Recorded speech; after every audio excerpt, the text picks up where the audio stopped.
ہائے ہائے ہائے ہائے، بہت لمبا حساب کتاب لکھا ہے. دیکھو، باغی بن کے شادی کرو، باغی بن کے نکاح کرو، کر کے بتاؤ سوسائٹی کی ایسی کی تیسی. اگر سورس آف انکم نہیں ہے تو اس نیت سے کمانا شروع کرو کہ شادی کروں گا، اللہ مدد کرے گا آپ. اور کسی چیز میں آر محسوس نہ کرو. ٹماٹر کی ریڈی لگانی ہو ریڈی لگا لو، اللہ دیکھنا کیسی برکت دے گا. آپ کا ایک وقت پہ ٹماٹروں کا بزنس ہوگا، سمجھ رہے ہو. اور رکشا چلانا ہے، رکشا چلاؤ، نکاح کو فوکس کرو. نکاح کرنے والوں کے ساتھ اللہ نے مدد کا وعدہ کیا. میں نے سرسری طور پہ خط پڑھ لیا، لیکن میں یہ پڑھنے کے قابل نہیں ہے جو انہوں نے حالات لکھے ہیں نا، سنانے کے قابل نہیں ہے لوگوں کو. تو اس لیے آپ نکاح کو فوکس کرو، اللہ کی مدد انشاءاللہ آپ کے ساتھ ہوگی. ماں باپ سے پوچھ کے جو شادی کرتا ہے بہت بڑا بے وقوف ہے، اس کو بے وقوفی کا ایوارڈ ملنا چاہیے. میں آپ کے سامنے ماں باپ کے کتنے حقوق بیان کرتا ہوں کہ نہیں کرتا. مجھے نہیں یاد پڑتا کبھی مجھے والدین کا تذکرہ اور میں نے اپنے رونے کو ضبط نہ کیا ہو. یہ رشتہ ایسا ہے نا ماں باپ کا، انسان نہیں آنکھوں پہ ضبط کر سکتا. شادی میں نے اپنے ابا اماں کو بھی لفٹ نہیں کرائی، سمجھ رہے ہو. جب ہم نے شادی کی ہماری اماں تھوڑی خوش تھی دوسری شادی پہ کہ بیٹا ماشاء اللہ ماشاء اللہ. کون خوش ہوتا ہے، رشتہ ہی نہیں مل رہا تھا. جہاں جاتے لڑکی والے کہتے اماں کو تو لے کر آؤ، ہم کہتے اماں ہی تو سب سے بڑی رکاوٹ ہے. تو ہم نے اپنی اماں کے ٹوٹی پھوٹی کوشش کی قدموں میں جنت تلاش کریں. میں نہیں کہہ رہا ہم نے بہت کوئی خدمت کی ہے، تو ٹوٹی پھوٹی کوشش کی کہ ہم اماں ہم سے راضی ہی جائیں. الحمدللہ راضی ہی گئی ہیں دنیا سے. لیکن بھائی اللہ پہلے ہے. تو اللہ میاں نے کہا ہے کہ جو ہے نا یہ ماں باپ تمہیں آخرت میں عذاب سے نہیں بچا. نکاح ہم اللہ کا حکم سمجھ کے کرتے ہیں، امی کے کہنے پہ بولو نہیں کرتے، کلچر کے کہنے پہ تھوڑی کرتے ہیں. تو شادی ایسی کی تیسے میں نے کر لی. اماں بہت غصے ہوتی تھی، میں اماں کے پاؤں پکڑنے جاتا تھا کیونکہ رشتہ ہی نہیں دے رہا تھا نا کوئی. مسئلہ یہ تھا کریں کیسے، خالی نظریے لے کے گھوم رہا تھا میں. ٹھیک ہے، لوگ سن کے کان پک گئے تھے، یار مفتی صاحب دوسری شادی ہر وقت تو کر لو نا. ابے میں نے کہا وہ رشتہ ہی نہیں دے رہا تو کہاں سے کریں. کیوں نہیں دے رہا بھائی؟ کہیں طلاق یافتہ بیوہ کہیں بات چلاؤ، بولتے اپنی اماں کو تو بھیجو. اماں جانے کے لیے ایگری نہیں ہے، اب بیوی کو تھوڑی لے کے جائیں گے دوسری شادی کے لیے، وہ تو ویسے ہی ایگری نہیں ہوتی.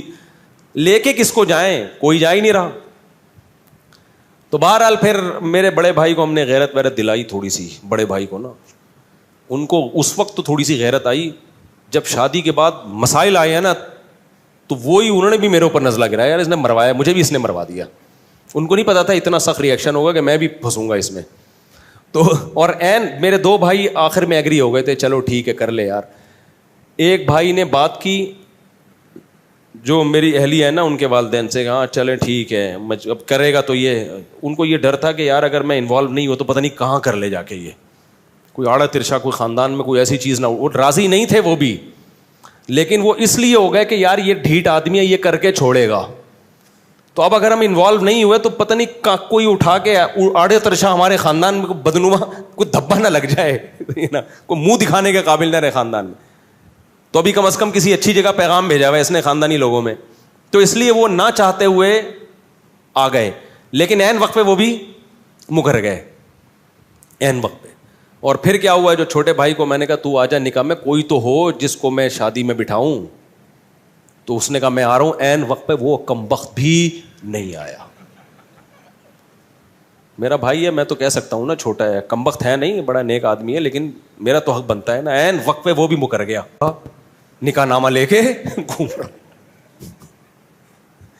لڑکی والے کہہ رہے ہیں کسی کو تو لے کر آؤ بھائی، ہم لوگ خاندانی لوگ ہیں، ایسے تھوڑی ہوتا ہے. الحمدللہ بڑے میرے سسرال بہت اچھے لوگ ہیں، وہ بھائی کسی کو تو لے کر آؤ بیٹا، ہم نے ایسے کبھی نہیں، ایسے وہ رخصتی ایسے نہیں ہوتی. تو میں کیا کس کو لے کر آؤں. 2-4 دوست میں نے ادھار پکڑے، کہیں سے ادھار پکڑے. ہر شخص ڈر رہا تھا کہ یار ہم بھی پٹیں گے بیٹا تیرے ساتھ. رشتے دار سارے کہ یار ہم پہ بھی بلی آئے گی. سب سے پہلے سوال ہوگا شادی میں گیا کون کون تھا. سب بھاگ گئے. تو 2-4 پھر رہ گئے تھے. ان کو اتنی بد دعائیں ملی ہیں نا بعد میں، اتنی. ان کے جب بھی اب تک کوئی مسئلہ ان کے ساتھ ہوتا ہے نا کہتے ہیں دیکھا جو کرو گے وہ بھرو گے. اب تک ان کو تانے دیے جاتے. تو اس موقع پر پھر ہماری اماں راضی نہیں تھیں. ہم نے کہا کوئی بات نہیں یار، اماں کی ویلیو ہے ہمارے دل میں، لیکن اللہ پہلے ہے بھائی. ہم نے کر لی. 15 دن کے بعد اماں کو پتہ چلا. میں جب اپنے گھر آیا تو مجھے گھر کی مستورات کے رونے دھونے کی ایسے آوازیں آ رہی تھی جیسے گھر میں کسی کا جنازہ ہو گیا ہو. میری والدہ بھی رو رہی ہیں, سب بہنیں بھی رو رہی ہیں, ہائے یہ اب شادی ہوئی ہے یار. چلو بیوی روئے سمجھ میں آتا ہے, اس پہ سوکن آئی ہے نا, سارے ہی رو رہے ہیں. پڑوسنوں کو پتہ چلا, ہائے ہائے ہائے ہائے ہائے اس مولوی نے ہائے ہائے کیا کر دیا. پڑوسی برے بن گئے میرے لیے سب, جس کو ابھی تو ماحول بن گیا ہے, ابھی تو ماحول بن گیا ہے. جب میں نے کیا تھا ماحول نہیں بنا ہوا تھا. لوگ اچھمبے کی نظر, بھائی یہ کیا ہو گیا. پھر وہی میں مشہور قصہ ہے, میرے پر اتنا دباؤ آیا نا, اتنا دباؤ, میں گریبان کھول کے ایسے گھوم رہا تھا جیسے موسٹ وانٹیڈ. اور میرے سسر بڑے پاورفل تھے, کمزور نہیں تھے. ابھی ان کے زیادہ ڈیٹیل میں نہیں جاتا میں. اور جو ہے بہت کچھ تھا, بھی کیا بتاؤں یار, اچھا نہیں ہے نا, پھر وہ لوگ بھی بولیں گے بھائی تو کیا کر رہا ہے. تو یہاں تک ہوا کہ پھر میں استاذ محترم حضرت مفتی ابو لبابہ صاحب کے پاس گیا. اتنا ٹینشن میں تھا میں نے کہا, انہوں نے کہا کیوں آئے ہو, پہلے کبھی اس سلسلے میں حاضر ہوئے نہیں کسی غم میں. تو میں نے کہا دوسری شادی میں نے کی ہے, بہت ٹینشن ہے یار, بہت دباؤ ہے میرے اوپر, میں کیا کروں. انہوں نے لفٹ ہی نہیں کرائی مجھے. وہ گئے دوسرے کمرے میں, کسی شاگرد سے بولا, میرے کلاس فیلو سے, بولو اس کو جا کے بولو ہم بے وقوف ہیں, اس کی صحت دیکھو. میں بہت دبلا پتلا تھا, میں بہت باریک سا تھا. اب تو میں کافی ہیلدی ہو گیا ہوں, میں بہت ہی دبلا تھا, 60 کلو میرا وزن تھا, اور مالی حالات بھی کوئی بہت اچھے نہیں تھے. انہوں نے کہا ہم پہ پیسہ بھی زیادہ ہے, ہماری صحت بھی اچھی ہے, ہمیں سنتیں پوری کرنے کا خیال نہیں آ رہا. اس کو دیکھو. اور اب آیا روتا ہوا, رو نہیں رہا تھا, یعنی صورت میری رونے والی بنی ہوئی تھی. پھر مجھے کہنے لگے, اس شاگرد سے کہا, مجھے ڈائریکٹ کہا بھی نہیں, لفٹ نہیں کرائی گئی, کیونکہ یہ کیس ہی ایسا ہی نہیں ہے کہ اس میں کوئی کیس بنتا ہی نہیں ہے, یہ تو تم نے خود حماقت کی ہے. پھر کہنے لگے اس شاگرد سے کہ اس کو جا کے بولو, کچھ لوگ جو ہے شہد کے چھتے میں ہاتھ ڈال کے ڈائریکٹ شہد کھا رہے ہوتے ہیں, اور بولتے ہیں مکھیاں کاٹ کی ہو رہی ہیں, اور یہ شہد کے چھتے میں منہ دے کے شہد پی رہا ہے اور بول رہا ہے کہ مکھیاں کیوں کاٹ رہی ہیں. میں نے کہا اب ساری زندگی کے لیے گالیاں تمہارا مقدر ہے, ہم تو بالکل ہی منہ ہمارا اور چھوٹا سا ہو. تو اماں کے یہ حالات. پھر جب زیادہ غم آتے ہیں نا انسان پر, تو اس کو انجوائے کرنا شروع کر دیتا ہے. یا تو میں ڈپریشن میں چلا جاتا, سر جا کے پھوڑ دیتا اپنا, خودکشی کی طرف جاتا, یہی ہوتا نا, ہر طرف سے بے عزتی ہو رہی ہے. یا میرے پاس ایک راستہ یہ تھا, ایسی کی تیسی, بھاڑ میں جائے یار. پھر ہم نے یہ کیا, ہم نے کہا جاؤ. میں جب دلائل میں غور کرتا تو دلائل میں ہمارا پلڑا کیا تھا, بھاری تھا. پھر ہم نے گریبان جان کر کھولا. پہلے تو ٹینشن میں کھولا ہوا تھا نا, ہم نے کہا ہم شریف آدمی ہیں ہی نہیں. لوگ کہتے تھے نا تم مولوی ہو کے, شریف آدمی ہو کے, اللہ کا شکر ہے ہماری عزت تھی, عزت دار گھرانے سے ہو کے شریف آدمی ہو کے. میں نے کہا کس نے کہا میں شریف ہوں, میں تو بدماش آدمی ہوں. تو تم تو دھوکے باز ہو. ہم نے کہا ہم ہیں دھوکے باز. تو اتنے خطابات ملے نا, اس سے میرا حوصلہ ایسا بلند ہوا نا, میں نے کہا تیسری بھی کروں گا, کسی کے باپ میں روکنے کی طاقت ہے تو روک کے دکھائے, ایسی کی تیسی. پھر جو میں پھڈے باز بناؤں نا, میں نے کہا یار اب ہمارے بڑوں نے بتا دیا تھا بیٹا زندگی گئی ہے پھڈوں میں, میں نے کہا ابھی نہیں, پھڈوں کو انجوائے کرنا ہے, ٹھیک ہے نا. یہ ہوا. تبھی تو میں کہتا ہوں دوسری شادی انتہائی ڈھیٹ قسم کے لوگوں کا کام ہے, یہ بغیرتوں کا, یعنی بہت ڈھیٹ قسم کے لوگوں کا کام ہے, سمجھ رہے ہو. اس میں بہت کچھ سننا پڑتا ہے, پھر برداشت کرو. پھر میرے اوپر دباؤ آیا, طلاق دو, اس کو دو یا اس کو دو, بہت دباؤ آیا میرے اوپر, دوسری کو چھوڑ دو. میں نے کہا میرے نا قتل کر دو, قتلے بنا کے بوری میں بند کر کے گدھوں کو کھلا دو, طلاق نہیں دوں گا میں. آج بڑے بے غیرت ہوتے ہیں, بے غیرت لوگ. دوسری شادی کی, عورت سے فائدہ اٹھایا, اور تھوڑے دنوں میں اس کو طلاق دے دی کہ جی میری پہلی بیوی کا دباؤ بہت تھا, میں مجبور تھا. ابے تو بے شرم آدمی, جب تیرے میں دم نہیں تھا تو نے کیا کیوں ہے؟ یہ بہت کیسز آ چکے ہیں. تبھی میں دوسری شادی والوں کو فوراً اپریشیٹ نہیں کرتا. جب کوئی آگے بتاتا ہے نا دوسری کی ہے میں نے, ابھی کی ہے, ابھی آگے پتہ چلے گا, فوراً چھوڑ دیتے ہیں. ذرا سا دباؤ آتا ہے, میں تعریفیں نہیں کرتا بھائی اپنی, لیکن موٹیویشن کے لیے بتانا پڑتا ہے. ہم نے جب کی ہے, ہم پر جو دباؤ آیا ہے نا آپ سوچ نہیں سکتے, بہت دباؤ آیا ہے. تو میں نے کہا کہ مجھے, یہ میرے الفاظ ہیں, آپ بھی سیکھ لو. میں نے کہا مجھے قتل کرو, چاپڑ لے کے بوٹیاں بنا کے کوؤں کو کھلا دو, یہ ہو سکتا ہے, طلاق نہیں ہوگی. اب غلط کیا, صحیح کیا, کر لیا, بس. سب کہہ رہے تھے غلط کیا, میں کہہ رہا تو چلو اس پہ مشورہ کریں گے, غلط کیا کہ صحیح کیا ہے, کر لیا. اب یہ ریورس نہیں ہوگا, یہ عمل, سمجھ رہے ہو, اب یہ عمل ریورس نہیں ہوگا. تو ایسے دھماکے کرنے ہیں تو کرو بھائی, ورنہ جیسے تمیز سے بیٹھے ہوئے ہو نا ایسے زندگی گزارو. لیکن خدا کی قسم اس ٹینشن کا اپنا مزہ ہے یار. اتنا مزہ آ رہا تھا نا, گریبان کھول کے, ابھی ادھر جا رہا ہوں, آپ وہاں گالیاں سننے کو ملی, پھر ادھر آ رہا ہوں. تو اس سے اتنے فائدے مجھے زندگی میں حاصل ہوئے, اتنا کانفیڈنس. پھر میں نے کہا اب تیسری کروں گا, پھر پھڈے. ابھی میرا بیٹا مجھے کہہ رہا ہے ابا میری شادی کر دو, زبان سے نہیں کہہ رہا, ادھر ادھر سے اشارے کروا رہا ہے. تو میں نے پتہ ہے کیا کہا ہے, میں کر دوں شادی, مجھے کوئی وہ نہیں ہے, میں بچوں کی شادی بر وقت کرنے کا قائل ہوں. ہاں میں لوگوں سے یہ کہتا ہوں کہ بچے میں اگر ذرا سا بھی خطرہ ہے نا کہ باپ پہ بوجھ بنے گا, پھر اپنے خرچے پہ نہیں کرو, کیونکہ بعض بچے ابا کے خرچے پہ کر کے پروڈکٹ ہر سال آتی رہے گی ان کی, وہ سارے خرچہ کون اٹھائے گا, وہ اپنی ذمہ داری نہیں اٹھاتے. تو پھر ایسے میں ماں باپ کو کبھی ترغیب نہیں دیتا کہ اپنے خرچے پہ بیٹوں کی شادی کرو. ہاں بیٹا سمجھدار ہے, آپ کو پتا ہے کہ یہ اپنی ذمہ داریاں پوری کرے گا, ابھی بے روزگار ہے, کل روزگار لگ جائے گا, تو پھر باپ کو چاہیے کر دے. لیکن مسئلہ میرے ساتھ ایک یہ آ رہا ہے کہ یار اگر میں اپنی بہو ابھی اسی گھر میں لے آؤں اور ساس بہو کے جھگڑے ہو گئے شروع, تو اپنے جھگڑے تو انسان نمٹا سکتا ہے, دوسروں کے نہیں نمٹا سکتا. تو پھر میں اپنے بارے میں بولتا ہوں تیرا کیا ہوگا کالیا, یعنی میرا کیا ہوگا کالیا, کیونکہ میں نے پہلے دوسری کی, پھر پھڈے ہوئے, پھر تیسری کی, پھر دوبارہ سے دونوں کے الگ سے پھڈے شروع ہو گئے, پھر چوتھی کی, پھر تینوں کے پھڈے. اب میں جا کے میری زندگی تھوڑا سکون میں آئی ہے, پھڈے مڈے ختم ہوئے, اب میں بہوؤں کے پھڈے شروع کر دوں. نہیں سمجھ میں آ رہی میرا خیال ہے, کیونکہ اب میں لے کر آیا تو میری بیگم کا پھڈا ہوا میری بہو کے ساتھ. مرد نہیں جھگڑے میں کرتا یار, مرد کا سسر کہے گا بہو سے کی خدمت کرنی ہے بیٹا کر لو, اللہ تمہیں جنت دے گا, نہیں کرنی تو بھاڑ میں جاؤ یار, ایسی کی تیسی. مرد اس چیزوں میں اگنور کر لیتا ہے. خواتین کے بڑے مسائل ہوتے ہیں, خواتین کے مسئلے ہوتے ہیں کہ جب آپ گھر پہ آؤ گے, آپ کی بیگم آپ سے بولو گی بہو نے آج مجھے یہ ٹکا سا جواب دیا ہے, کیا یہی تعلیم ہے شریعت میں؟ تو میں بہو سے پوچھوں گا کیوں بھائی ٹکا سا جواب دیا ہے, جھوٹ بول رہی ہیں یہ جھوٹ بول رہی ہیں, آپ جھوٹ بول رہی ہیں, میں کہ جھوٹی ہوں؟ بھائی وہ جھوٹی نہیں ہے, وہ سچی ہیں.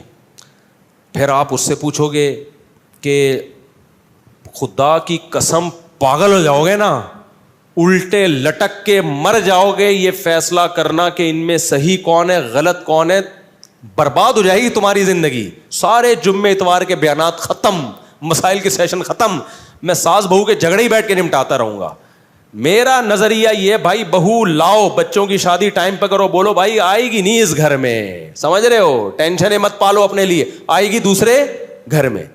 اپنے بیٹوں سے جا کے ادھر ہی جا کے مل لیا کرو, بہو سے بھی عزت دے دے گی, ٹھیک ہے بیزتی کا خطرہ ہوا تو بیزتی سے پہلے نکل آؤ. کیا خیال ہے؟ آج کل کی بہویں مارکیٹ میں کہاں سدھری بھی آ رہی ہیں یار.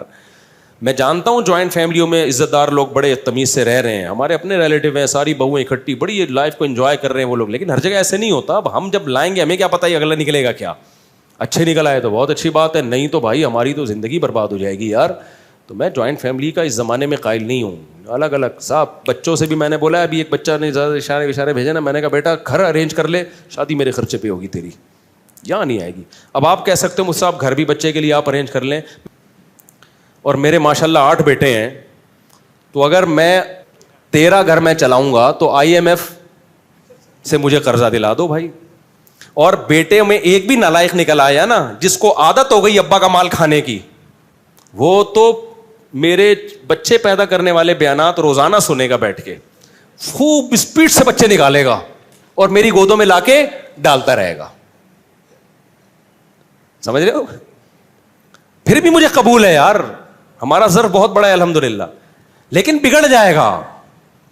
ایسا ہوتا ہے نا کہ ابا جب تک میں کما نہیں رہا تو فی الحال میرے بچے بھی آپ پالیں, میری بیگم کو بھی آپ پالیں, کوئی بات نہیں, بہو بھی بیٹیوں کی طرح ہوتی ہے, پال لیں گے یار, جہاں اللہ نے اتنا کھلایا ہے اور کھلا دے گا. لیکن مسئلہ بگڑنے کا خطرہ ہوتا ہے کہ جب فری پھوکٹ کی لڑکوں کو عادت پڑتی ہے نا, ایک دفعہ بگڑ گئے تو قیامت تک نہیں اٹھتے. تو لڑکوں پہ تو ذمہ داریاں ڈالو. ایک واقعہ سنا کے اس ٹاپک کو ختم کرتا ہوں. ہمارا ایک جاننے والا ٹھیکیدار ہے, بہت پیسہ ہے اس کے پاس. میں نے کہا یار تمہیں اللہ نے اتنا نوازا ہے, اتنا تم کما رہے ہو. کہتا ہے یہ سب میرے باپ کی مہربانی ہے. میں نے کہا شاید اس کے باپ نے بہت پیسہ دیا. کہہ رہے نہیں, میرے باپ نے میرے سامنے سے روٹی چھین لی تھی. کہہ رہا میں ہڈ حرام تھا ونس اپون اے ٹائم, باپ کے ٹکڑوں میں پلتا تھا, گھر آ کے کھاتا رہتا تھا, اور جا کے لڑکوں میں بیٹھ کے سٹے. کہہ رہا میرا باپ سمجھاتا رہتا تھا بیٹا کچھ کر, بیٹا میں کرتا نہیں تھا. ایک دن باپ نے میرے سامنے سے کھانا ہٹا لیا, بولا آج کے بعد تو اپنے خرچے پہ کھائے گا. کہہ رہا اس وقت تو مجھے بڑی بے عزتی, لیکن باپ نے میری خیر خواہی میں کیا, سمجھ رہے ہو, مجھے اپنے پاؤں پہ کھڑا کرنے کے لیے. کہتے ہیں نا مجھے چلنا سکھانے کو سہارا چھین لیتا ہے. بچوں سے بعض دفعہ سہارا چھینا جاتا ہے تاکہ اپنے پاؤں پہ چلنا سیکھیں. بچہ سمجھتا ہے میرا باپ ظالم ہے, مجھ سے بیساکھی چھین رہا ہے. بھائی ڈاکٹر یا باپ بیساکھی آپ سے اس لیے نہیں چھین رہا کہ آپ کو وہ گرانا چاہتا ہے, وہ آپ کو اپنے پاؤں پہ کھڑا کرنا چاہتا ہے. بعض دفعہ اللہ کی طرف سے ایسے حالات آتے ہیں کسی نوجوان پہ کہ وہ اسٹیبل ہو جاتا ہے, وہ اپنے پاؤں پہ کھڑا ہو جاتا ہے. تو شاعر نے اسی کو کہا مجھے چلنا سکھانے کو سہارا چھین لیتا ہے. اللہ بعض دفعہ سہارا چھینتے تاکہ تم خود چلنا سیکھو. کہہ رہے ہیں میرے باپ نے میرے سامنے سے کھانے کی پلیٹ ہٹا لی اور کہا اب تو اپنے خرچے پہ کھائے گا. کہہ رہا اس وقت تو مجھے بڑی بے عزتی محسوس ہوئی, لیکن جب ہوش آیا تو میں سمجھ گیا. اس کے بعد میں نے کمانا شروع کیا, محنت کی, اور آج کروڑوں میں کھیل رہا ہے وہ آدمی. تو ڈر یہ بعض دفعہ ہوتا ہے کہ آپ اپنے بچوں کی اپنے خرچے پہ کرانا شروع کر دو, پتہ چلا وہ کیا بن گئے, اپاہج. تو کراؤ ضرور. لوگ مجھے کہتے ہیں مفتی صاحب کبھی آپ بیان کرتے ہو اپنے خرچے پہ بیٹوں کی شادی کرا دیا کرو, کبھی آپ کا بیان آ رہا ہے نہیں کرایا کرو. بھائی یہ بچوں کی نوعیت پر ہے. جس بچے کے بارے میں آپ کو یہ خطرہ ہو کہ یہ اپاہج ہے, کر کچھ نہیں رہا ہے, یہ نالائق آدمی ہے, اس کی کبھی بھی مت کراؤ. کیونکہ اگر اس کی تم نے شادی کرا دی وہ اسپیڈ سے بچے نکالے گا دبا کے, اور تمہاری گود میں لا کے ڈالتا رہے گا, خرچہ ایک بھی نہیں اٹھائے گا, اور پھر اور پوستی ہو جائے گا وہ. لیکن اگر بچہ سمجھدار ہے, آپ سمجھتے ہو کہ جو کام اس کے ذمہ لگایا جاتا ہے وہ کر رہا ہے, پڑھائی کو فوکس کیا ہوا ہے اور محنت کر رہا ہے, اس کی اپنے خرچے پہ کرایا کرو. اس سے تمہارے رزق میں بھی اللہ تعالیٰ برکت دے گا, تمہیں بھی اولاد ملے گی, پوتے نواسے ملیں گے, بچہ برائیوں سے بچے گا. لیکن کرانا اس گھر میں نہیں ہے. بیٹا بڑا ہو, چل بھائی دوسرے گھر میں بہو آئے گی, اپنے لیے ٹینشنیں مت پالو. بہت خطرناک لڑائیاں ہوتی ہیں عورتوں کی, اور ان لڑائیوں میں انسان کی ایسی کی تیسی ہو جاتی. اپنی لڑائیوں انسان کو پتہ چل جاتا ہے کہ میں نے کیا کرنا ہے. اپنی لڑائی میں یہی کہ شکست مان کے قبول کر لینا ہے, وہ دب جائے گی. بھائی آپ کا بیوی سے پھڈا ہو گیا, دلائل کی دنیا میں گئے, بیگم کی سمجھ میں نہیں آیا, آخر میں آپ بولو میری غلطی آئندہ نہیں ہوگا, ختم ہو گیا پھڈا. کیا خیال ہے؟ بہو کو یہ سمجھانا نا کہ تم بول تمہاری غلطی ہے, یہ نہیں. اور اس سے بعض دفعہ ساس ظالم ہوتی ہے, وہ اور جری ہو جاتی ہے. تو اپنی غلطی میں تو یہی ہے کہ آپ سوری کر لو گے یا جھک جاؤ گے, بولو گے ٹھیک ہے جی, مٹی پاؤ گے. تو لیکن خواتین کے میں ایسا نہیں ہوتا. وہ کہتی ہیں جس کی غلطی ہے اس کو سزا ملنی چاہیے, اور کون غلطی مانتا ہے اس زمانے میں. وہ ایک آدمی کی شادی ہوئی, 100 سال ہو گئے, بڑا ہینڈسم اسمارٹ نکلا نا وہ. لوگوں نے پوچھا یار تم 100 سال میں بھی اتنے ہینڈسم, اور تمہاری بھابھی بھی, ہماری بھابھی بھی ماشاء اللہ بڑی ہینڈسم ہے, یہ ہوا کیا ہے؟ کہتے دیکھو میری جب شادی ہوئی تھی تو میرا بیوی سے ایگریمنٹ ہوا کہ جب بھی غلطی ہوگی نا تو جس کی غلطی ہوگی وہ سوری کرے گا, اور سوری بھی کرے گا, اور 500 قدم بھی, 500 نہیں یعنی 10 کلومیٹر بھی پیدل چلے گا وہ. تو کہہ رہے جب بھی ہماری لڑائی ہوتی ہے سوری بھی میں ہی کرتا ہوں, 15 کلومیٹر پیدل بھی میں ہی چلتا ہوں. اس چکر میں واکنگ کر کر کے میں دبلا رہا ہوں, اور میں 100 سال کا ہو گیا. تو اس نے کہا چلو جب بھی غلطی ہوتی ہے تو ہی مانتا ہے, اور 15 کلومیٹر بھی تو ہی چلتا ہے, تو بھابھی کیوں اتنی اسمارٹ ہیں؟ کہہ رہے وہ یہ دیکھنے کے لیے میرے پیچھے پیچھے چلتی ہیں کہ چل بھی رہا ہے کہ نہیں چل رہا ہے. وہ یہ دیکھنے کے لیے کہ چل بھی رہا ہے کہ نہیں چل رہا ہے.